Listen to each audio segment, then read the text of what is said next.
Hello, welcome to एडुफ्लाइज unit. और आज हम लोग JEE mains chemistry shift 1 paper देखेंगे जो कि 17 मार्च में हुआ था। तो एक बार देखते हैं कि क्वेश्चन का लेवल क्या था और किस तरीके से क्वेश्चन पूछा गया था। और जो मैंने थियोरेटिकल चीजें हैं उनको मैं इग्नोर करके चल रहा हूँ। बाकी बात मैंने बेसिक सा जो कॉन्सेप्चुअल टाइप के क्वेश्चन है वो मैं डिस्कस कर रहा हूँ। तो यहाँ पे फर्स्ट जो क्वेश्चन पूछा गया था, सेंट्रल एटम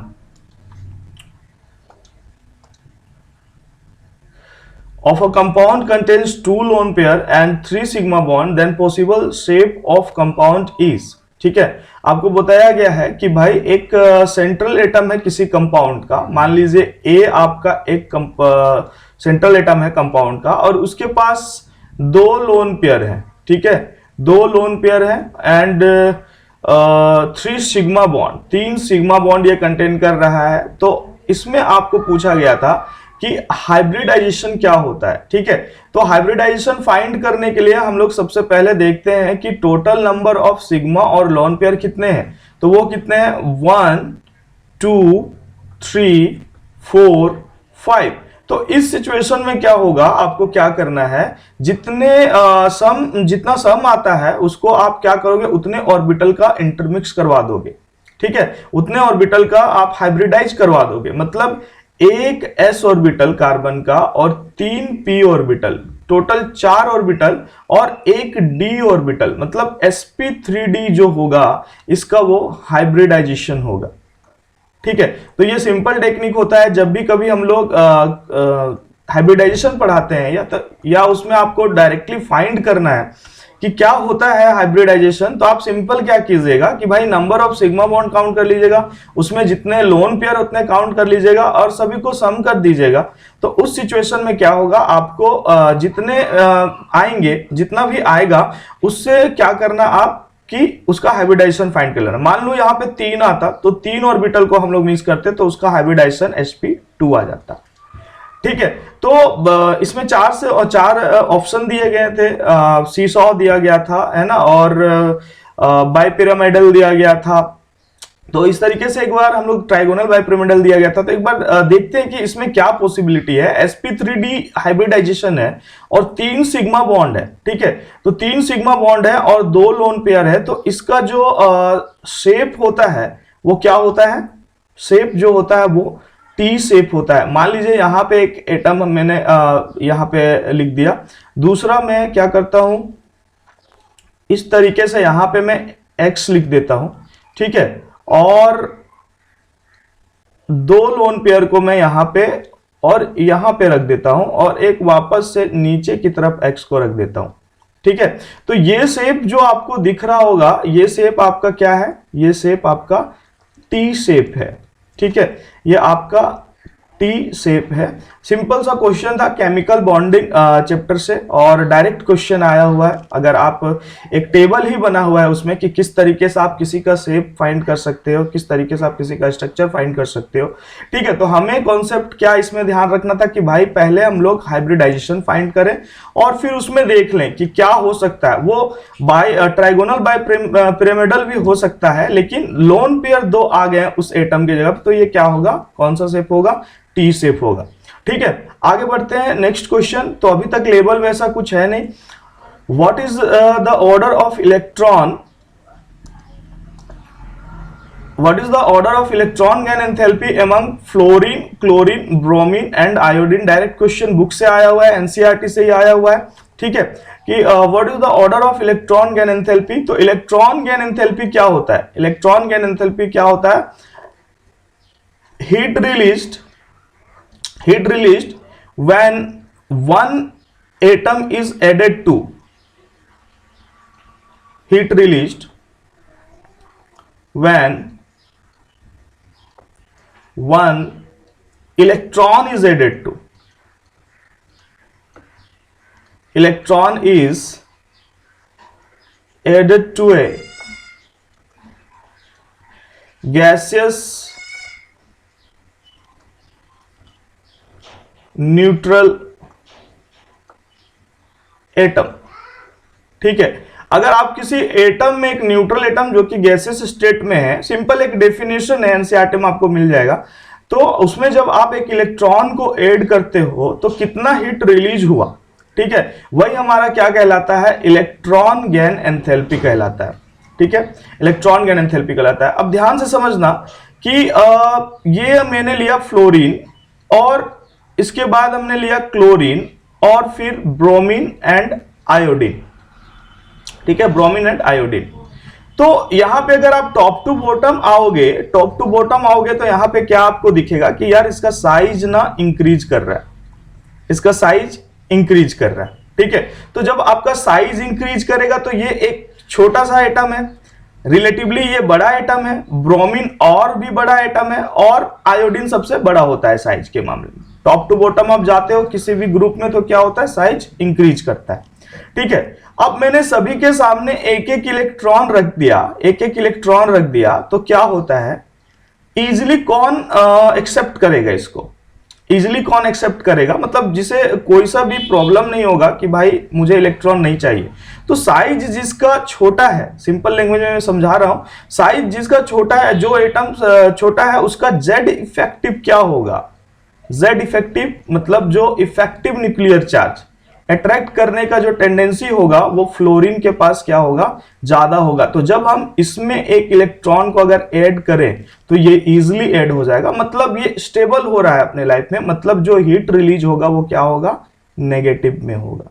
तो जितने भी इलेक्ट्रॉन गेन एंथैल्पी है उसका साइज क्या होता है, माइनस में दिया हुआ रहता है। लेकिन आपको अगर मान लीजिए यहां पे साइज में इसका हीट रिलीज में दे दूं -200, ठीक है, एक्चुअल ये नहीं है, मैं एग्जांपल के लिए ले रहा हूं, -200, तो क्या होगा यहां पे कि ये माइनस का साइन हमें नहीं देखना है, हमें बस देखना है कि यार ये 200 जो है ना किलो जूल, ये हीट हमारा क्या हुआ, रिलीज हुआ।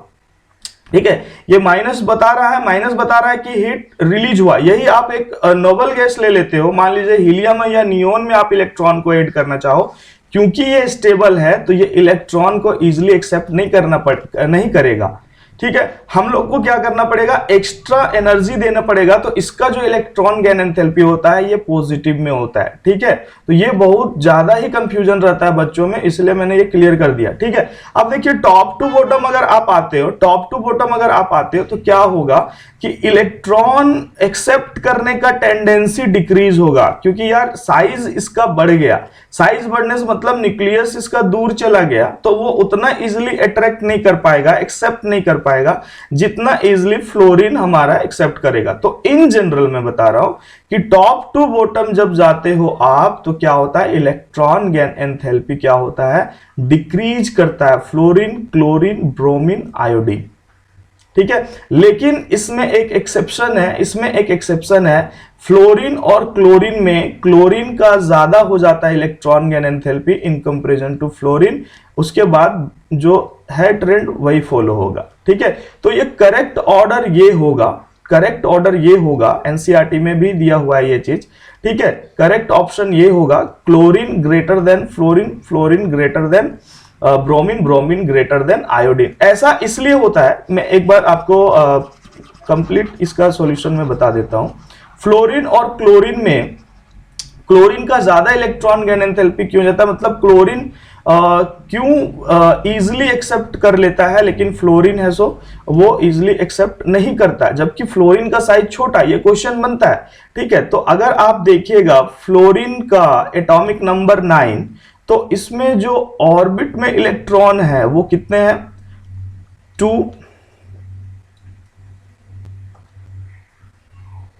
1, 2, और आउटर मोस्ट में कितने इलेक्ट्रॉन है, 7, 2, 3, 4, 5, 6, 7। ठीक है, अगर इसी तरीके से आप क्लोरीन का साइज देखो तो यहां पे क्या होता है, 2, 8 और 7। ठीक है, 2, 8 और 7। ठीक है, क्लोरीन 2, 8, 7, 2 इलेक्ट्रॉन इसमें है और इसमें 8 इलेक्ट्रॉन और यहां पे 7 इलेक्ट्रॉन। ठीक है, जब आप इलेक्ट्रॉन को ऐड करते हो तो इस सिचुएशन में क्या होगा कि ये इलेक्ट्रॉन इधर आना चाहेगा, लेकिन यहां पे चार्ज का डेंसिटी, इलेक्ट्रॉन का डेंसिटी इतना ज्यादा होगा कि ये क्लोरीन के कंपैरिजन में इस इलेक्ट्रॉन को लेना पसंद नहीं करेगा। ठीक है, रीजन क्या है, 7 इलेक्ट्रॉन आपके सेकेंड ऑर्बिट में और यहां पे 7 इलेक्ट्रॉन आपके थर्ड ऑर्बिट में। ठीक है, तो इस रीजन से क्या हो जाता है कि फ्लोरीन में जो है वो चार्ज डेंसिटी, आप बोल सकते हैं कि इलेक्ट्रॉन डेंसिटी जो होता है वो ज्यादा होता है इन कंपेरिजन टू क्लोरीन। ठीक है, तो क्लोरीन क्या होगा कि इलेक्ट्रॉन को इजिली एक्सेप्ट करेगा इन कंपेरिजन टू फ्लोरीन। ठीक है, अब इजिली एक्सेप्ट करेगा तो हीट भी ज्यादा रिलीज होगा, मतलब वो स्टेबल बन रहा है इन कंपेरिजन टू फ्लोरीन, है ना। तो क्लोरीन का जो होता है वो इलेक्ट्रॉन गेन एंथैल्पी ज्यादा होता है फ्लोरीन से, और फिर ब्रोमीन और आयोडीन तो साइज का फैक्टर से आप ले ही रहे हो, लेकिन यहां पे साइज का फैक्टर भी ले सकते थे, लेकिन इस सिचुएशन में क्या हो रहा है कि इलेक्ट्रॉन डेंसिटी ज्यादा डोमिनेट कर जा रहा है, मतलब इलेक्ट्रॉन डेंसिटी बढ़ गया, सेकेंड ऑर्बिट में ही आपका 7 इलेक्ट्रॉन आ जा रहा है, तो इस सिचुएशन में क्या है वो इजिली इलेक्ट्रॉन को यहां पे थर्ड ऑर्बिट वाला इलेक्ट्रॉन लेगा। अगर इलेक्ट्रॉन लेगा भी तो कौन लेगा, आउटर मोस्ट ऑर्बिट, है ना। तो यहां पे 7 इलेक्ट्रॉन थर्ड में है और यहां पे 7 इलेक्ट्रॉन सेकेंड में है, तो ज्यादा कंफर्टेबल जोन में कौन रहेगा, क्लोरीन रहेगा कि भाई मेरे को इलेक्ट्रॉन में ले सकता हो, है ना। मतलब ये रिपेल नहीं करेंगे, ये जो 7 इलेक्ट्रॉन है ये रिपेल नहीं करेंगे इस इलेक्ट्रॉन को। ठीक है, तो इसमें क्या हो जाता है कि क्लोरीन का इलेक्ट्रॉन गेन एंथैल्पी ज्यादा हो जाता है। ठीक है, माइनस के साइन से दिया रहता है तो आप उसमें कंफ्यूज मत होइएगा, क्योंकि मैंने आपको बता दिया कि यहां पे हीट रिलीज होता है इस सिचुएशन में। हम लोग अगर नोबल गैस की बात करेंगे तो वहां पे क्या होता है, हीट देना पड़ता है क्योंकि वो पहले से ही स्टेबल रहते हैं। ठीक है, तो इसका करेक्ट ऑर्डर आपको बताना था, क्या हो जाएगा, chlorine greater than fluorine greater than bromine greater than iodine. ठीक है, नेक्स्ट क्वेश्चन हम लोग लेते हैं। नेक्स्ट क्वेश्चन में बोला जा रहा है कि an element with atomic number 25 contains bivalent form in aqueous solution, bivalent form कर रहा है, देन मैग्नेटिक मोमेंट और magnetic moment of ion is. ठीक है, magnetic moment of ion is, ion का मैग्नेटिक मोमेंट क्या होगा, तो इसमें सिंपली आपको एक फॉर्मूला होता है कि मैग्नेटिक मोमेंट कैसे फाइंड करते हो आप। इसके लिए magnetic moment, spin magnetic moment आपसे पूछा है, ओनली स्पिन, तो ये होगा under root n into n+2 Bohr magneton. ठीक है, यूनिट है इसका वॉर मैग्नेटॉन। एन क्या होता है कि नंबर ऑफ अनपेयर्ड इलेक्ट्रॉन, किसी भी आयन में आपको अगर मैग्नेटिक मोमेंट फाइंड करना है, आप सिंपली क्या करो, अनपेयर्ड इलेक्ट्रॉन कितने हैं और उसको इस फॉर्मूले में पुट कर दो। ठीक है, तो हम लोग देखते हैं एटॉमिक नंबर 25 क्या होता है, मैग्नीज, है ना, मैग्नीज 25 एटॉमिक नंबर। तो इलेक्ट्रॉनिक कॉन्फ़िगरेशन अगर आप इसका करते हो तो क्या हो जाएगा, ऑर्गन 18 इलेक्ट्रॉन तो यहां तक फिल हो गए। इसके बाद क्या होता है 4s2, है ना, 4s2 और उसके बाद 3d5।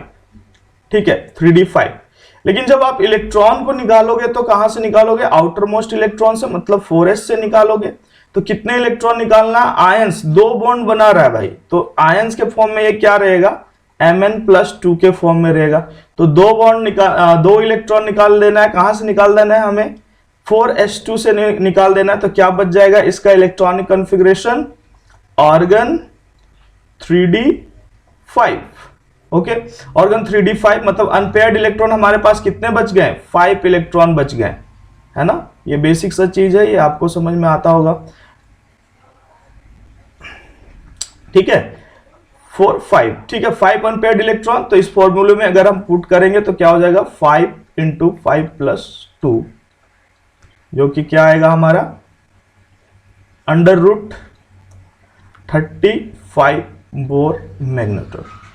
ठीक है, तो n+2 ये आपको ध्यान रखना था कि कैसे बोर मैग्नेटिक मोमेंट हम लोग कैलकुलेट करते हैं। नेक्स्ट क्वेश्चन जो हमारा लिया गया है वो लिया गया है एलिंगम डायग्राम से।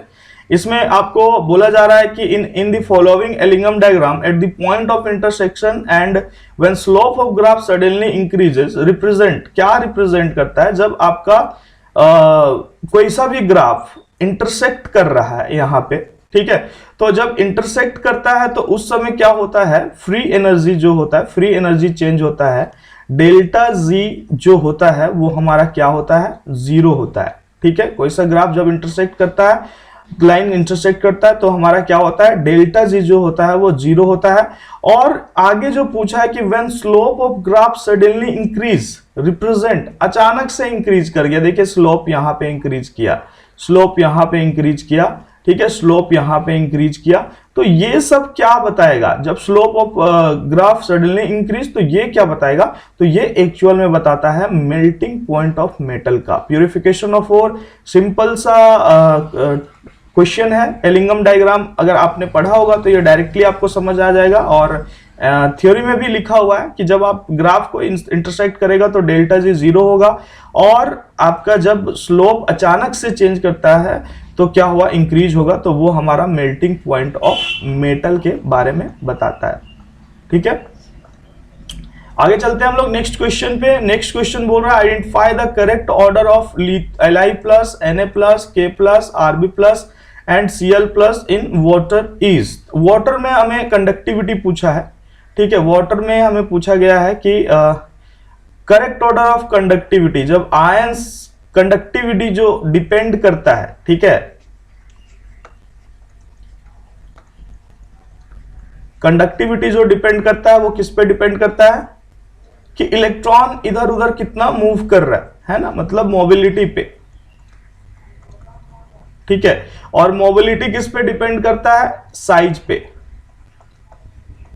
ठीक है, मतलब स्मॉल साइज जो आयन होंगे वो जल्दी से इधर उधर मूव कर पाएंगे, ठीक है, जल्दी से इधर उधर मूव कर पाएंगे। देखिए यहां पे समझना एक बात आप कि lithium Li plus, Na plus और K प्लस सभी एक ही ग्रुप के हैं, रुबिडियम और सीजियम प्लस। साइज इंक्रीज हो रहा है इनका, ठीक है, साइज इंक्रीज हो रहा है, लेकिन हमें इसमें नहीं देखना है कि साइज कितना है कितना नहीं है, क्योंकि हम उसे एक वाटर सॉल्वेंट डाल रहे हैं, वाटर में हम लोग डाल रहे हैं, तो क्या होगा, लिथियम Li प्लस जैसे आप वाटर में ऐड करोगे तो वाटर के मॉलिक्यूल इसको चारों तरफ से घेर लेंगे।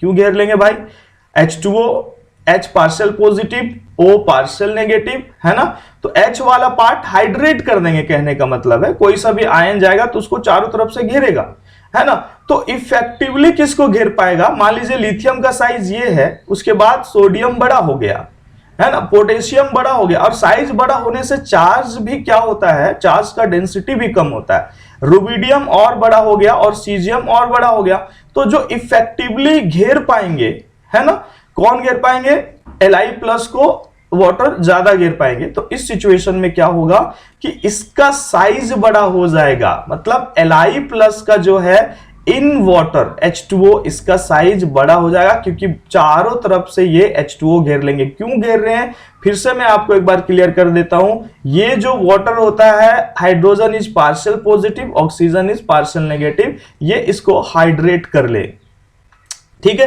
ये चारों तरफ से वाटर मॉलिक्यूल घेर देंगे, तो इससे क्या होगा, Li प्लस इन H2O इसका साइज क्या होता है, इंक्रीज हो जाता है, और सबसे छोटा साइज जो होता है वो होता है Cs प्लस का, है ना, सीजियम प्लस का।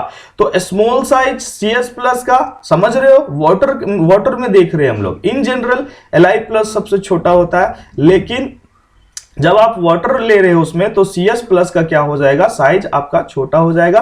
तो इस सिचुएशन में Cs प्लस जो होगा वो जल्दी रिलेटिवली सबसे ज्यादा क्या होगा, मोबाइल नेचर का होगा, और उसमें कंडक्टिविटी भी ज्यादा होगी। तो यहाँ पे जो ऑप्शन सेकेंड होगा, है ना, वो करेक्ट ऑप्शन होगा, Li प्लस सबसे कम, Na प्लस, उसके बाद K plus, Rb plus and Cs plus, caesium plus. Okay, next question हम लोग लेते हैं यहाँ पे, और नेक्स्ट क्वेश्चन आपसे पूछा गया है कि when KMnO4 is heated at 570 Kelvin it converted to potassium magnet, है ना, पोटेशियम मैग्नेट में कन्वर्ट होता है, तो ये KMnO4 जब आप इसे हीट करोगे तो ये सिंपली किस में कन्वर्ट हो जाता है, K2MnO4 में, K2MnO4 में, ठीक है, मैग्नेट पोटेशियम पर मैग्नेट KMnO4 ये आपका कन्वर्ट हो जाता है पोटेशियम मैग्नेट में, और आपको अदर बाय प्रोडक्ट भी मिलते हैं MnO2 प्लस O2, ठीक है, तो ये सिंपली डिस्प्रोपोर्शनेशन रिएक्शन में जाता है। ठीक है, ये आपको जानना था। KMnO4 जब आप प्रिपरेशन ऑफ पोटेशियम परमैंगनेट पढ़ते हो तो वहां पे ये चीज दिया गया है आपको एनसीईआरटी में। तो ये K2MnO4 प्लस MnO2 में कन्वर्ट होता है। तो statement 1 is correct of statement and potassium manganate and potassium permanganate both are paramagnetic. देख लेते हैं पैरामैग्नेटिक के लिए क्या होना चाहिए भाई, नंबर ऑफ अनपेयर्ड इलेक्ट्रॉन होने चाहिए वहां पे। ठीक है, और पोटेशियम मैग्नेट की अगर हम लोग बात करते हैं तो K2MnO4 ये आपका क्या है Mn+6, Mn+6। तो मैग्नीज इलेक्ट्रॉन हम लोग अगर आर्गन 4s2 3d5 6 इलेक्ट्रॉन निकालोगे आप तो s2 से s ऑर्बिटल से 4s से 2 और d से आप 3d से क्या कर रहे हो 4 इलेक्ट्रॉन, तो अनपेयर्ड इलेक्ट्रॉन है यहां पे। ठीक है, तो ये क्या हो जाएगा पैरामैग्नेटिक होगा। ठीक है, 6 इलेक्ट्रॉन निकालने हैं है ना, तो पैरामैग्नेटिक हो जाएगा। और D में कितने बच जाएंगे आपके 1 इलेक्ट्रॉन बच जाएंगे, तो पैरामैग्नेटिक हो जाएगा है ना, पैरामैग्नेटिक। अगर इसमें हम लोग बात करें KMnO4 की, तो KMnO4 क्या होगा, KMnO4 में क्या हो जाएगा +7 हो जाएगा। परमैग्नेट की बात करें +7, तो ये 4s से दोनों इलेक्ट्रॉन निकालना पड़ेगा और D 3d5 है ना, 3d से 5 इलेक्ट्रॉन निकालना पड़ेगा, तो ये क्या हो जाएगा अनपेयर्ड इलेक्ट्रॉन 0 हो जाएंगे। ठीक है, तो ये क्या हो जाएगा हमारे लिए डायामैग्नेटिक हो जाएगा, डायामैग्नेटिक हो जाएगा। तो इसलिए हम लोग क्या बोलेंगे कि भाई statement 1 is correct statement, statement 1 is correct statement and statement 2 is incorrect. Okay, तो option 3 will be correct option. Then next question जो है हमारा फ्रेंड वो एरोमेटिक कंपाउंड से है, और इसमें पूछा गया है which one is aromatic compound, कौन सा कंपाउंड एरोमेटिक है। तो जब भी हमें एरोमेटिसिटी फाइंड करना होता है, एंटी एरोमेटिक फाइंड करना होता है या नॉन एरोमेटिक कंपाउंड फाइंड करना होता है, तो इसके लिए हम लोग क्या फॉलो करते हैं, हम लोग फॉलो करते हैं हर्कल्स रूल। ठीक है, हर्कल्स रूल सिंपली हमें देखना है, और हर्कल्स रूल में क्या बोला जाता है कि भाई एरोमेटिक कंपाउंड के लिए और एंटी एरोमेटिक कंपाउंड के लिए ये system must be cyclic and planar. ठीक है, साइक्लिक होना चाहिए, system must be cyclic. Okay, दूसरा जो इसमें इंपॉर्टेंट है कि जो every atom must be involve in the delocalisation of electron, मतलब जितने भी एटम उस रिंग में है मस्ट बी इन्वॉल्व इन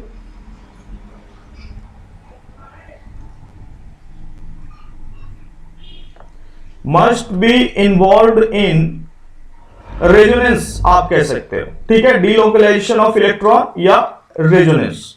ठीक है, थर्ड में फिर हम लोग काउंट करते हैं कि नंबर ऑफ इलेक्ट्रॉन जो होने चाहिए जो डीलोकलाइज्ड हैं वो 4n+2 फॉर एरोमेटिक, और एंटी एरोमेटिक के लिए 4n पाई इलेक्ट्रॉन होने चाहिए। ठीक है, 4n+2 में मतलब अगर 0 डाल दो तो 2 इलेक्ट्रॉन, 6 इलेक्ट्रॉन, ठीक है 10 इलेक्ट्रॉन, अगर ये घूम रहे हैं सिस्टम में तो वो एरोमेटिक होगा। अगर आपका 4 इलेक्ट्रॉन, 8 इलेक्ट्रॉन, 12 इलेक्ट्रॉन अगर ये डिलोकलाइज हो रहे हैं तो ये आपका एंटी एरोमेटिक होगा। और ये तीनों रूल को जो फॉलो ना करे वो हमारे लिए क्या हो जाएगा, वो हमारे लिए नॉन एरोमेटिक सिस्टम हो जाएगा। ठीक है, तो फर्स्ट कंपाउंड में हम लोग देखते हैं, यहां पे फर्स्ट कंपाउंड में ये double single negative, single negative और सिंगल सिंगल। देखिए यहां पे क्या हो गया कि डीलोकलाइजेशन होगा ही नहीं पूरे सिस्टम में, ये वाले एरिया में डीलोकलाइजेशन होगा ही नहीं। तो इसके लिए क्या हो गया, इसके लिए ये कंपाउंड हमारे लिए क्या हो गया, ये कंपाउंड हमारे लिए नॉन एरोमेटिक हो गया। ठीक है, non aromatic. Next question next जो ऑप्शन है इसमें क्या दिया गया है, पहले तो चेक करते हैं साइक्लिक है, चारों ऑप्शन जो है हमारे लिए साइक्लिक है। यहां पे सेकेंड ऑप्शन में डबल सिंगल नेगेटिव सिंगल, मतलब रेजोनेंस का चेक करने का एक ट्रिक है, आप समझ लीजिए इस तरीके से कि double single positive, double single negative, ये सब आए तो आप क्या बोलोगे कि यार कॉन्जुगेशन में है इलेक्ट्रॉन। ठीक है, मतलब रेजोनेंस होगा। ठीक है, तो यहां पे जो सेकेंड वाला है वो साइक्लिक है, और साइक्लिक भी है plus must be involve in resonance, मतलब जितने भी एटम है वो इन्वॉल्व है रेजोनेंस में। ठीक है। और लास्ट जब आप देखोगे, काउंट करोगे कि कितने इलेक्ट्रॉन घूम रहे, तो यहाँ पे 2 इलेक्ट्रॉन, ये वाले पाई इलेक्ट्रॉन 2 इलेक्ट्रॉन, और ये 2 इलेक्ट्रॉन सिस्टम में घूमेगा, मतलब 6 पाई इलेक्ट्रॉन इस सिस्टम में घूमेगा। मतलब ये ऑप्शन आपका क्या हो जाएगा, एरोमेटिक हो जाएगा। सेकेंड ऑप्शन जो होगा क्या होगा, एरोमेटिक हो जाएगा।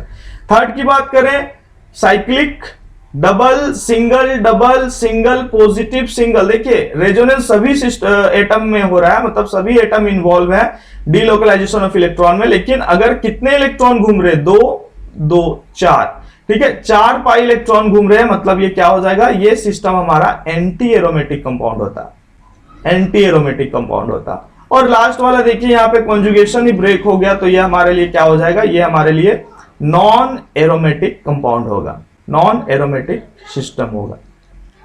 ठीक है, आगे चलते हैं हम लोग। नेक्स्ट देखते हैं, which of the following is IPSC name of mesityl oxide.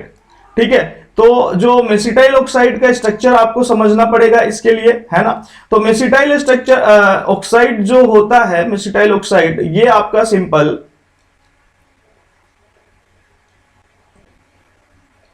5 carbon, ये डबल बॉन्ड O, और ये आपका यहां पे डबल बॉन्ड और एक इस तरीके से मिथाइल ग्रुप। तो ये जो स्ट्रक्चर है, ये किसका स्ट्रक्चर है, मेसिटाइल ऑक्साइड। ठीक है, क्यों क्वेश्चन को हमें जरूर से जरूर देखना चाहिए, जो भी आपका पहले के शिफ्ट के क्वेश्चन हो उसे क्यों देखना चाहिए, इसका सिंपल सा रीजन यही है कि भाई जो क्वेश्चन रिपीट हो रहे हैं, ये शिफ्ट 2 का भी क्वेश्चन है। अगर मैं डिस्कस करूंगा तो आपको ये मैं बताऊंगा कि 17 मार्च शिफ्ट 2 में भी यही सेम क्वेश्चन पूछा है। वहां पे बस आपको क्या कर दिया गया है कि भाई मेसिटाइल ऑक्साइड में कितने ये सिग्मा बॉन्ड होते हैं, सिग्मा बॉन्ड कितने होते हैं। ठीक है, यहां पे आपसे क्या पूछ दिया, which of the following is IUPSC name of mesityl oxide. तो मेसिटाइल ऑक्साइड का आपको स्ट्रक्चर देखना था। ये मेसिटाइल ऑक्साइड है, आप इसमें क्या करोगे, सिंपली इसका मेन चेन लोगे, तो मेन चेन क्या होगा, 1 2 3 4 5, ये 5 कार्बन का मेन चेन होता। उसका हमने नंबरिंग कर दिया, क्योंकि ये फंक्शनल ग्रुप कीटोन है, तो इसको आप क्या करोगे कि लोवेस्ट नंबर दोगे। सारे रूल हैं, ये चीज आपको आता होगा, बेसिक से रूल है। ठीक है, अगर डबल बॉन्ड हो और फंक्शनल ग्रुप हो तो किसको ज्यादा वेटेज दोगे आप, फंक्शनल ग्रुप को दोगे। ये आपका सब्स्टिट्यूएंट CH3 हो गया। ठीक है, जब भी आप आईयूपीएससी नेमिंग करते हो तो सबसे पहले क्या करते हो कि भाई सब्स्टिट्यूएंट को लिखते हो लोकेंट के साथ। लोकेंट जो सब्स्टिट्यूएंट का पोजीशन बताता है, क्या हो जाएगा यहाँ पे 4 मिथाइल। ठीक है, 4 मिथाइल। तो ये आप एक प्रॉपर फॉर्मेट ही होता है, बहुत बच्चों को डाउट होता है इसमें, तो मेरा प्लेलिस्ट बना हुआ है, आप देख लीजिएगा ऑर्गेनिक केमिस्ट्री में, उसमें जाके आपको आईयूपीएससी जीओसी मिल जाएगा उसमें। ठीक है, तो 4 मिथाइल। उसके बाद हम लोग देखते हैं कि ये हमारा ओपन चेन है या क्लोज चेन है। तो ओपन चेन होता है तो कुछ नहीं लिखते, क्लोज चेन में क्या होता है, हम लोग साइक्लो वगैरह यूज करते हैं प्रीफिक्स। ठीक है, ओपन चेन है, टेंशन लेने की जरूरत नहीं है। 5 कार्बन का ये क्या है, मेन चेन है। 5 कार्बन के लिए क्या यूज करते हो आप, पेंट यूज करते हो। ठीक है, उसके बाद सेचुरेटेड है या अनसेचुरेटेड, भाई डबल बॉन्ड है सिस्टम में, तो इसके लिए क्या करेंगे, किस पोजीशन पे डबल बॉन्ड है, तो 3 इन, थर्ड पोजीशन पे है। और 2, उसके बाद फंक्शन ग्रुप लास्ट में हम लोग लिखते हैं, कीटोन के लिए ऑन लिख देते हैं। तो ये आपका जो होगा 4 मिथाइल पेंट 3 इन 2 ऑन, ये आपका फर्स्ट ऑप्शन जो है वो आपको दिख रहा होगा कि फर्स्ट ऑप्शन हमारा जो होगा वो करेक्ट ऑप्शन होगा। ठीक है, फर्स्ट ऑप्शन करेक्ट ऑप्शन होगा। आगे बढ़ते हैं हम लोग। आगे जो दिया गया है क्वेश्चन, ये रिपीट हो रहा है कॉन्सेप्ट, पिछले वाले एग्जाम में भी ये सब पूछा गया था। यहां सिंपली आपको एक 6 मेंबर रिंग दिया गया है और उसमें क्या किया गया है कि एल्कीन और साथ में सॉल्वेंट डाल दिया गया है CCl4 को का। तो यहां पे क्या हो रहा है कि ये आपका जो डबल बॉन्ड है, डबल बॉन्ड के साथ ये आपका क्या हो गया, HBr जैसे ही आप देखते हो तो ये इलेक्ट्रोफाइल और न्यूक्लियोफाइल का कॉम्बिनेशन है, सॉल्वेंट CCl4 है।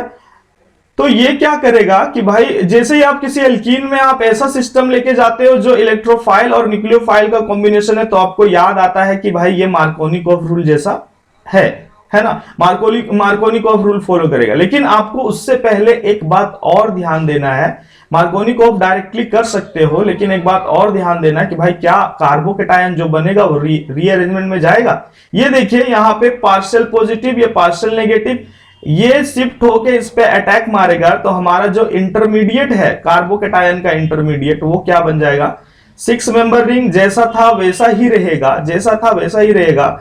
यहां पे क्या हो जाएगा, पॉजिटिव हो जाएगा, और उसने हाइड्रोजन को अटैक करा तो यहां CH3 हो गया, ठीक है, CH2 था CH3 हो जाएगा। अब देखिए यहां पे पॉसिबिलिटी क्या है कि Br माइनस यहीं पे अटैक मार दे, यहीं पे अटैक मार दे। दूसरा पॉसिबिलिटी क्या है कि भाई ये 2 डिग्री है कार्बोकेटायन, ये अपने आप को चाहेगा कि भाई मैं ना रीअरेंज करूं। तो रीअरेंज का कॉन्सेप्ट क्या होता है कि अगर 2 डिग्री है और वो 3 डिग्री कार्बोकेटायन में जा रहा है तो वो अपने आप को रीअरेंज करेगा, ठीक है, 3 डिग्री कार्बन। तो यहां से हाइड्राइड का शिफ्ट होता है, ठीक है, अगर हाइड्रोजन है तो हाइड्राइड का शिफ्ट होगा, और ये इलेक्ट्रॉन लेके जाके इस पे अटैक मार देता है। तो उस सिचुएशन में जो है वो कार्बोकेटायन कहां पे बन जाता है, कार्बोकेटायन बन जाता है रिंग में, और ये आपका इस तरीके से अब Br इस पे अटैक मारेगा, ठीक है, इस पे अटैक मारेगा। तो जो हमारा फाइनल प्रोडक्ट इस केस में होगा वो क्या होगा भाई, फाइनल प्रोडक्ट इस केस में होगा वो क्या होगा, ये आपका Br होगा यहां पे, ठीक है। लेकिन लेकिन लेकिन अगर आप ऑप्शन देखो तो इस तरीके का कोई भी ऑप्शन हमें नहीं मिल पा रहा है। यहां एक ऑप्शन ऐसा है भी, लेकिन ये आपका क्या होना चाहिए, इथाइल ग्रुप इधर लगा हुआ होना चाहिए, ठीक है। तो ऑप्शन 1 भी करेक्ट ऑप्शन नहीं है, ऑप्शन 2 भी नहीं मिल रहा है। ऑप्शन 3 में देखिए रीअरेंज कराए बिना उसने Br पे अटैक करवा, कार्बोकेटायन पे अटैक करवा दिया, और इधर तो ये पॉसिबल ही नहीं है। तो 1 2 3 में से कोई पॉसिबल नहीं, तो मोस्ट सुटेबल जो हमारा ऑप्शन आ रहा है वो ऑप्शन 3 आ रहा है। लेकिन आपको ये याद रखना है कि अगर रीअरेंजमेंट होगा तो रीअरेंजमेंट में आपका जो फाइनल प्रोडक्ट बनेगा ये वाला प्रोडक्ट, ये फाइनल आंसर होगा। मेजर प्रोडक्ट यही बनना चाहिए, क्योंकि कार्बोकेटायन हमेशा रीअरेंजमेंट में जाता है। ओके, नेक्स्ट हम लोग क्वेश्चन लेते हैं। नेक्स्ट क्वेश्चन में हमें दिया गया है अमाइड दिया गया, ठीक है। अब अमाइड दिया गया तो अमाइड के बारे में जब भी आप Br2 NaOH ऐड करते हो अमाइड में, तो आप सिंपली क्या करते हो, Br2 NaOH, ये जो रिएक्शन है ये आपको क्या कर देता है, RNH2 स्टेप डाउन रिएक्शन भी बोलते हैं, एक कार्बन कम हो जाता है, ठीक है। इस रिएक्शन का नाम सॉरी, इस रिएक्शन का जो नाम है वो क्या है, हॉफमैन ब्रोमाइड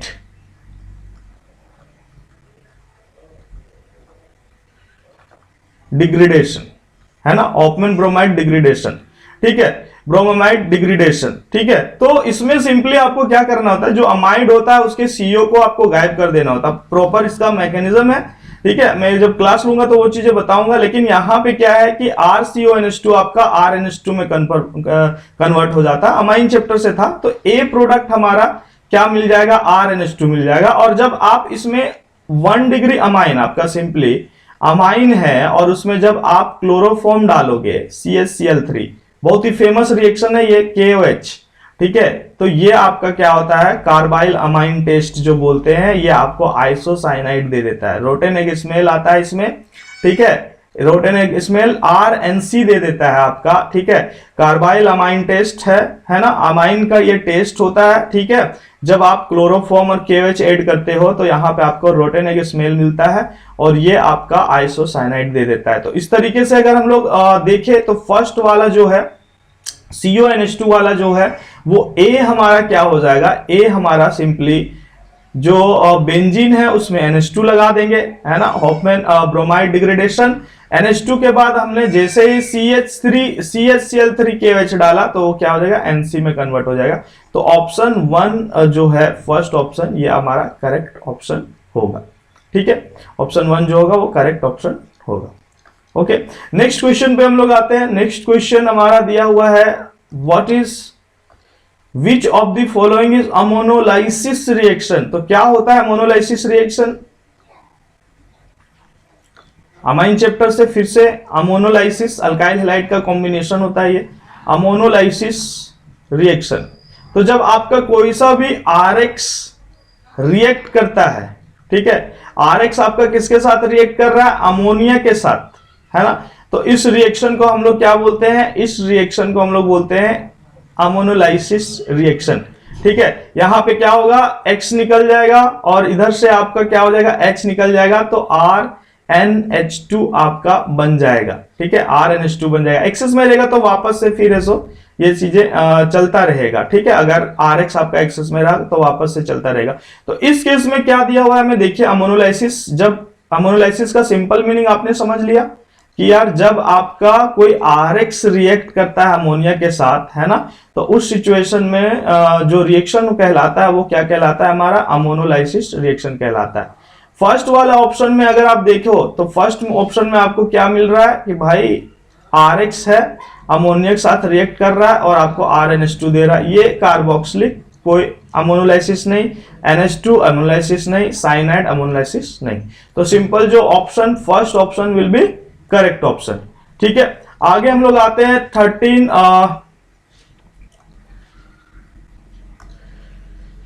नेक्स्ट क्वेश्चन। इसमें दिया गया है कि भाई जब आप बेंजीन लेते हो, 3.9 ग्राम बेंजीन जब लेते हो, ठीक है, तो बेंजीन हमने ले लिया, ऑर्गेनिक केमिस्ट्री का रिएक्शन इन्होंने यूज कर दिया है। ठीक है, बेंजीन हमने लिया और बेंजीन में हम सिंपली क्या कर रहे हैं, बेंजीन में हम लोग HNO3 प्लस H2SO4 ऐड कर रहे हैं, H2SO4 ऐड कर रहे हैं। तो इसमें जो हमें प्रोडक्ट मिलता है वो क्या मिलता है भाई, वो मिलता है हमें नाइट्रोबेंजीन मिलता है। ठीक है, नाइट्रोबेंजीन मिलता है। तो यहां पे जो बेंजीन है उसका फॉर्मूला C6H6, नाइट्रोबेंजीन का फॉर्मूला C6H, C6 से एक हाइड्रोजन आप निकालते हो, है ना, तो इसमें क्या हो जाएगा, H5 हो जाएगा, NO2 कर देते हो। ठीक है, अब इसमें ये बोल रहा है कि भाई आपने 3.9 ग्राम लिया बेंजीन, उसमें से आपको मिल रहा है 4.92 ग्राम मिल रहा है। ठीक है, नाइट्रोबेंजीन, है ना। तो इसमें आपको percentage yield of reaction find करना है। तो हम लोग एक बार देख लेते हैं। देखिए, एक बेंजीन रिएक्ट कर रहा है जब, तो आपको 1 मोल बेंजीन, सिंपली आप बोलो कि 1 मोल बेंजीन जब रिएक्ट कर रहा है तो आपको 1 मोल नाइट्रोबेंजीन दे दे रहा है। ठीक है, 1 मोल नाइट्रोबेंजीन दे दे रहा है। तो इस सिचुएशन में क्या होगा भाई कि जितना मतलब C6H6 1 मोल में कितने ग्राम होते हैं, ये आपका कितना आ जाएगा, 78 आ जाएगा, है ना, मोलिकुलर मास। और इसका कितना आ जाएगा, 22 प्लस 5 प्लस 14 प्लस, है ना, 14 प्लस 32।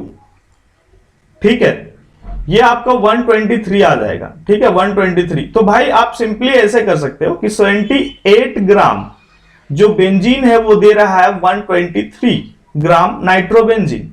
ठीक है, तो 1 ग्राम आपका कितना देगा, यूनिटरी मेथड 123 अपॉन 28, तो 3.9 ग्राम कितना देगा, ये आप कैलकुलेट करोगे तो ये क्या हो जाएगा, 123 अपॉन 17, 8 इंटू 3.9।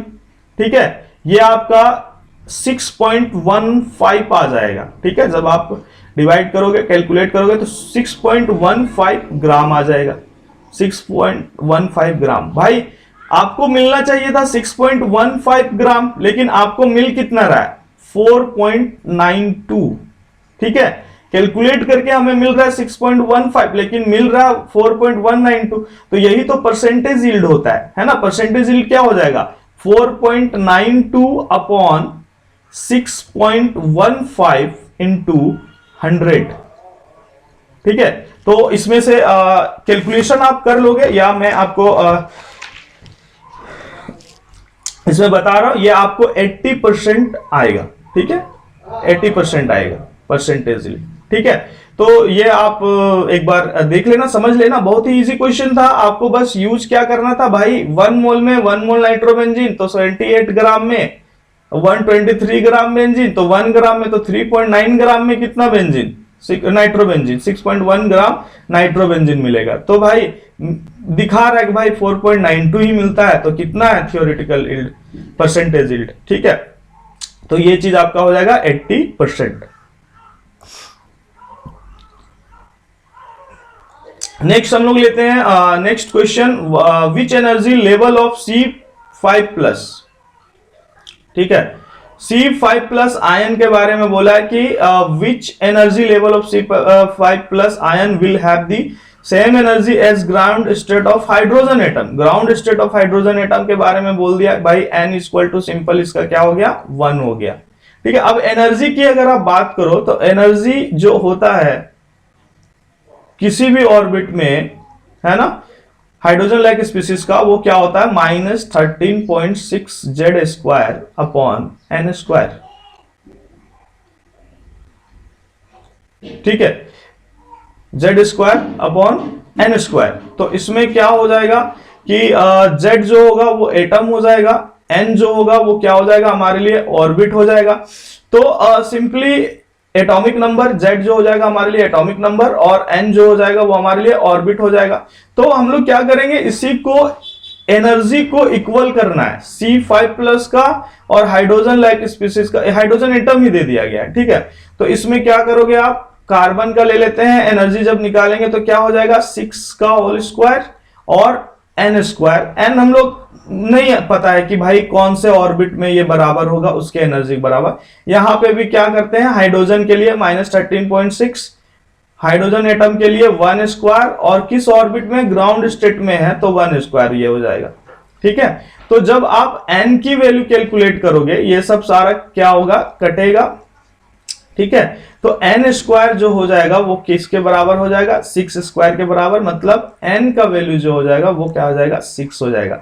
मतलब जो C5+ आयन का जो एनर्जी 6 ऑर्बिट में होगा, है ना, n इक्वल टू 6 में होगा, वही सेम एनर्जी आपका जो हाइड्रोजन है वो अपने ग्राउंड स्टेट में रहेगा, उस समय उसका एनर्जी इतना होगा। ठीक है, आगे हम लोग बढ़ते हैं नेक्स्ट क्वेश्चन पे। 2 non reacting gases CH4 of mass इतना एंड इतना filled in 1 litre vessel at 27 degree से the total pressure of gas. मतलब एक कंटेनर लिया गया है, 1 लीटर वेसल है उसमें, और आपको पूछा जा रहा है कि भाई ये दोनों रिएक्ट नहीं करेंगे। सबसे बड़ी बात आपको ये बता रहा है कि CH4 और CO2 ये दोनों रिएक्ट नहीं करेंगे। ठीक है, तो CH4 दिया गया है और CO2 दिया गया है। इसमें कितना ग्राम दिया गया है, CH4 6.4 ग्राम दिया गया है, और CO2 कितना दिया गया है 8.8 ग्राम दिया गया है। ठीक है, जब इसका आप मोल फाइंड करते हो तो इसके मोलिकुलर मास से आप क्या करते हो, डिवाइड करते हो, तो 6.4 अपॉन कार्बन 12 + 4 मतलब 16, तो ये कितना आ जाएगा 0.4 मोल। ठीक है, 0.4 मोल CH4 और 8.8 upon molecular mass of CO2 44, कितना आ जाएगा 0.2 मोल। ठीक है, 0.2 मोल ऑफ CO2। तो जब आप प्रेशर निकालते हो तो प्रेशर आपका सिंपली क्या होता है, PV = nRT, है ना, universal gas constant R, T temperature, N number of mole, P total pressure, V volume. N जो होगा वो कितना हो जाएगा टोटल, P टोटल अगर आपको निकालना है तो N क्या करोगे, दोनों का जोड़ दोगे तो 0.4 + 0.2, है ना, R का वैल्यू हम लोग दे देते हैं 0.0821 होता है, 2 दे देता हूं। टेम्परेचर 300, है ना, 27 डिग्री सेल्सियस, उसको केल्विन में आप करते हो, और 1 लीटर। तो ये जब आप कैलकुलेट करोगे तो कैलकुलेट करने पे ये आपको कितना मिलने वाला है, 14.76। मतलब यहां पे report your answer to nearest integer, तो मतलब 15 इसका आंसर हो जाएगा। ठीक है, सिंपल क्वेश्चन है ना। आगे हम लोग बढ़ते हैं, नेक्स्ट क्वेश्चन पे हम लोग आते हैं। नेक्स्ट क्वेश्चन आपको दिया गया है, डायरेक्ट एनसीईआरटी का है और हेलो एल्केन चैप्टर है। अगर आपको समझना है तो आप एक बार जाके देख लीजिएगा हेलो एल्केन चैप्टर।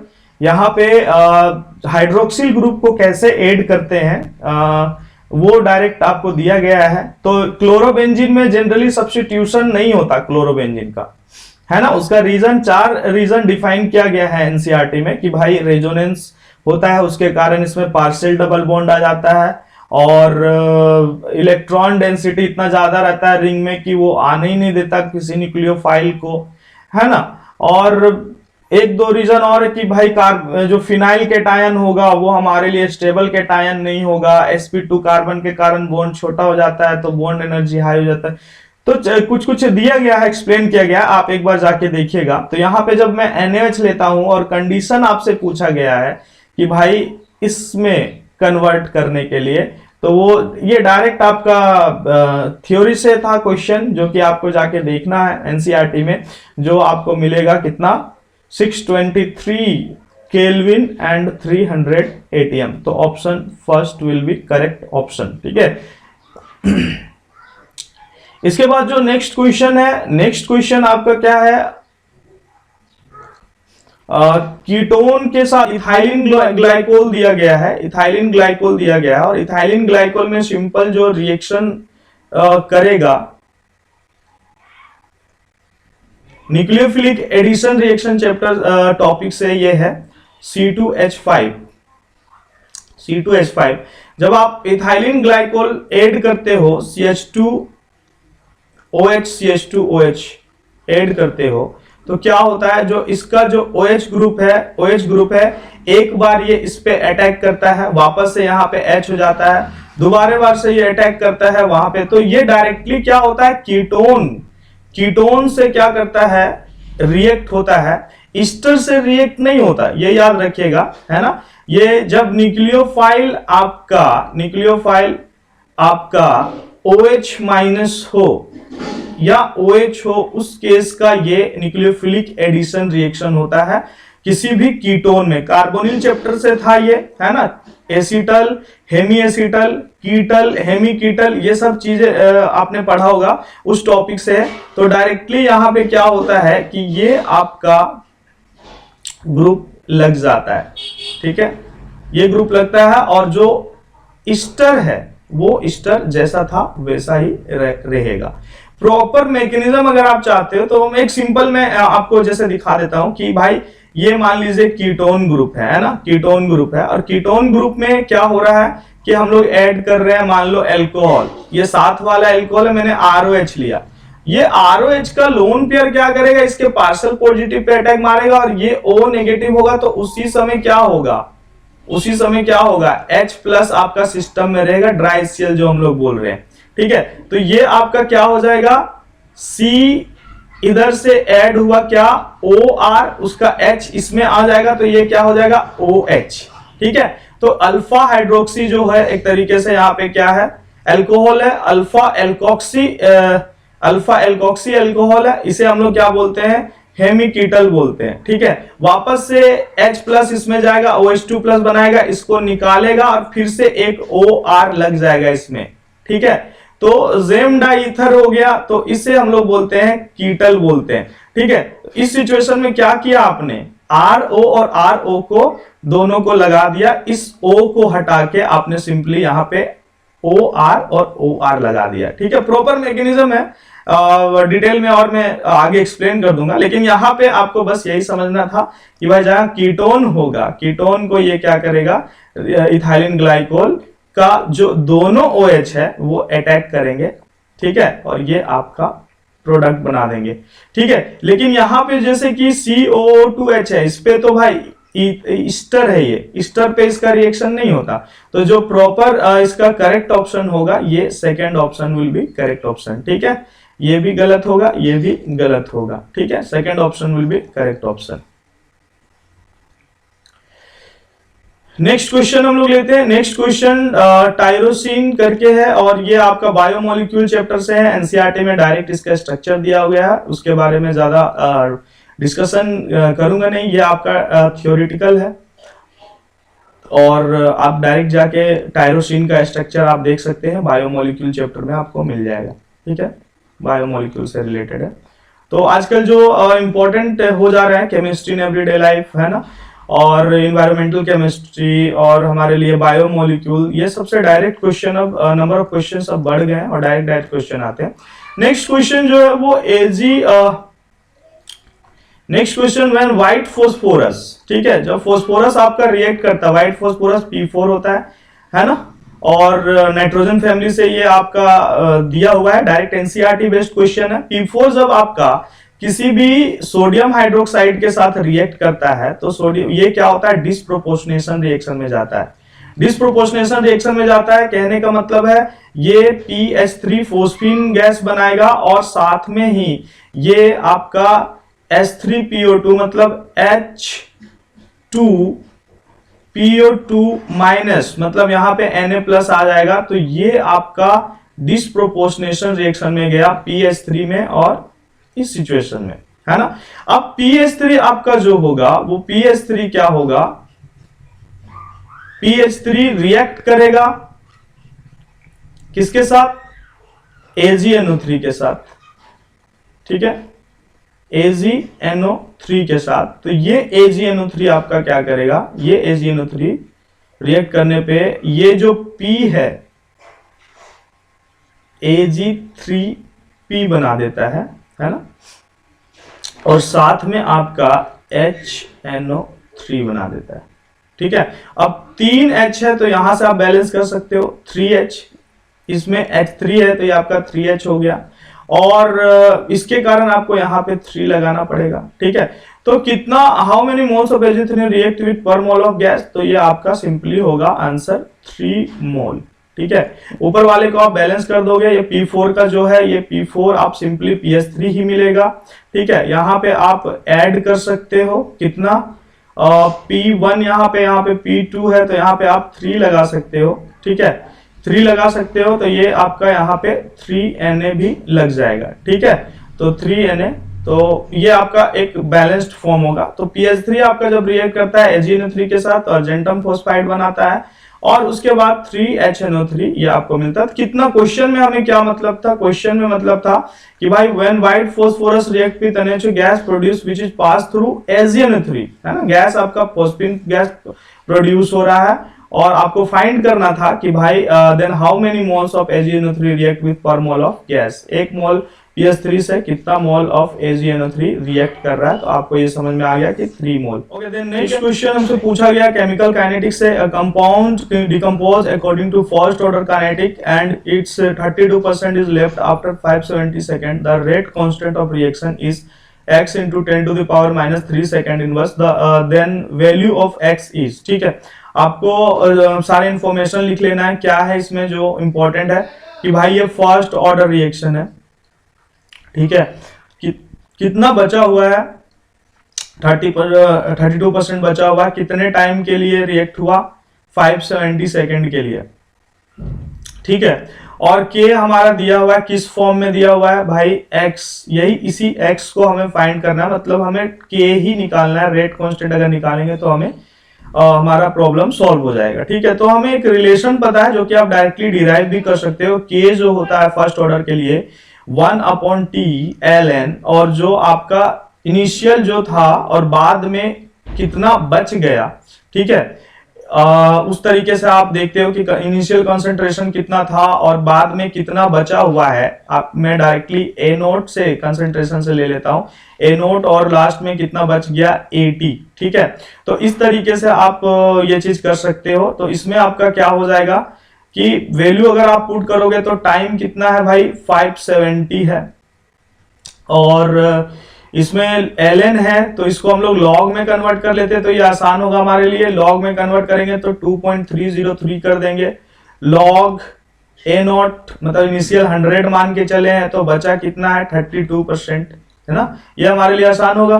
तो इस तरीके से फिर हम लोग अगर चले तो ये क्या हो जाएगा 2.303 इंटू लॉग 570, है ना, लॉग क्या हो जाएगा ये 10 का पावर 2, है ना, 10 का पावर 2 माइनस लॉग 2, लॉग का प्रॉपर्टी यूज कीजिए, है ना, 2 का पावर 5, ठीक है। तो ये क्या हो जाएगा 2 हो जाएगा इंटू लॉग 10 1 हो जाएगा माइनस 5, लॉग 2 कितना होता है, लॉग 2 का वैल्यू अगर हम लोग इसमें पुट कर दें तो 0.3, ठीक है, log 2 का वैल्यू जो हो जाएगा वो क्या हो जाएगा 0.3, ये हमारे लिए क्या हो जाएगा 1.5, ठीक है। इसका एग्जैक्ट वैल्यू मैं यहाँ पे लिखा हूं, और 5 इंटू 0.3 1.5 हो गया। और इस तरीके से अगर हम लोग देखें तो आपको सिंपल क्या मिलने वाला है कि इसका वैल्यू आप एक बार कैलकुलेट कर लीजिएगा, यह आपको मिलने वाला है 2 इंटू 10 टू दी पावर -3, ठीक है। ये 2.303 है, इसको मैंने 2 मान लिया, मान लो और इसको नीचे वाले को मान लो 500। कैलकुलेशन इजी करने के लिए मैं कर रहा हूं, ठीक है, बाद में आप कैलकुलेट कर लीजिएगा अच्छे से। मैंने इसको क्या कर लिया, इसको मैंने 0.5 है ना, ये आपका क्या हो जाएगा 2 माइनस 1.5 क्या हो जाएगा 0.5 हो जाएगा, ठीक है। तो ये आप इस तरीके से कैलकुलेट करोगे तो ये नीचे चला जाएगा, तो 2/1000 आ जाएगा। ये कैलकुलेशन इजी करने के लिए मैंने ये सब एज्यूम किया। आप एक बार कैलकुलेट करोगे तो डायरेक्टली आपको क्या मिल जाएगा 2 × 10⁻³ मिल जाएगा, ठीक है। तो ये आपका x का वैल्यू क्या आ जाएगा 2 आ जाएगा, फाइनल आंसर, ठीक है।